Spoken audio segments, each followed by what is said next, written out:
Welcome to Echoes Untold, where history whispers and we listen.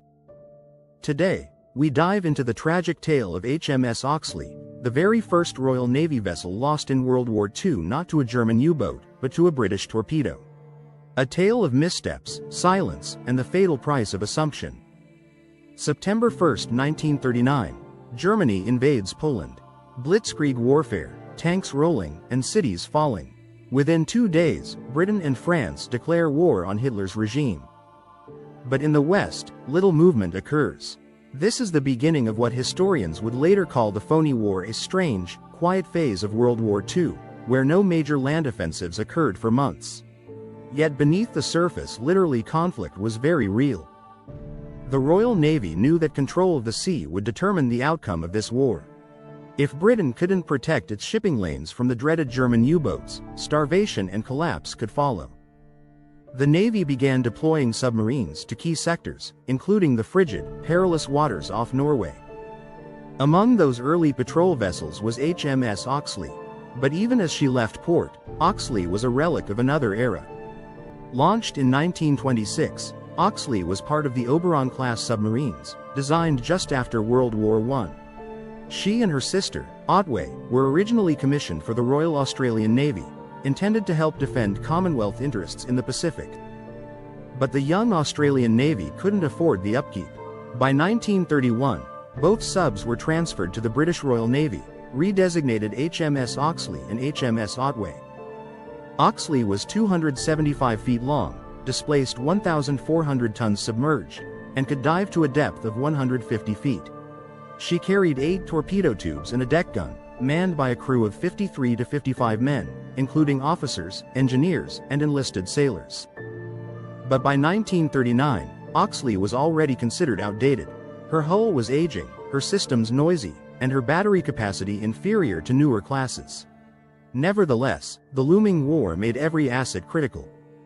Her commander, Lieutenant Commander Harold Bowerman, was a seasoned veteran with service dating back to World War I. His experience, however, would prove no match for what lay ahead.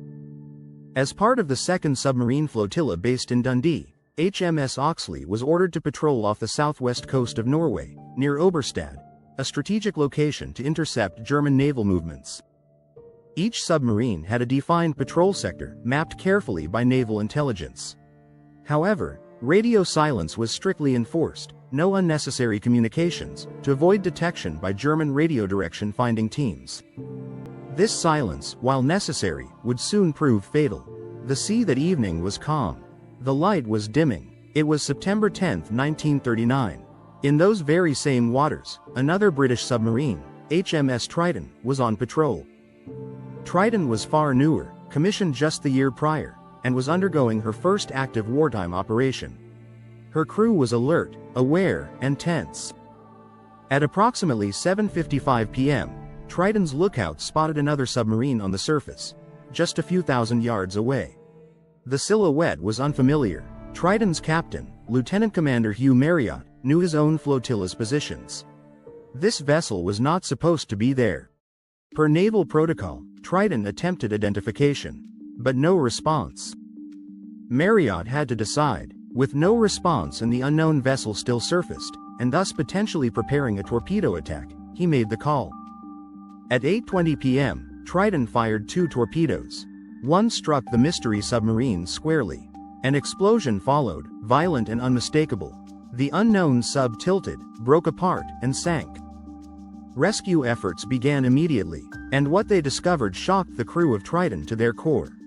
2 survivors. One of them, Commander Bowerman himself. The other, Able Seaman Gluckes. The sunken submarine was not German. It was HMS Oxley. News of the incident was contained within military channels. A board of inquiry was immediately convened.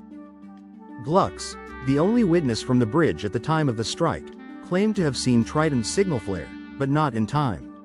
The crew, apparently, had been disoriented or misaligned. The Oxley was off station, miles from her assigned position. Communication between subs was nearly impossible due to radio silence, and no corrective location updates had been made. The board concluded. Triton followed protocol. Oxley failed to respond in time. No negligence could be assigned. Still, the decision was devastating. Triton's captain and crew would live with the knowledge that they had taken British lives in error. The findings were classified and kept from the public for decades. 53 men perished aboard HMS Oxley. Many of their families were told their loved ones died during a training exercise, or were lost during operations. The full details were only released with declassified Admiralty records in the 1990s.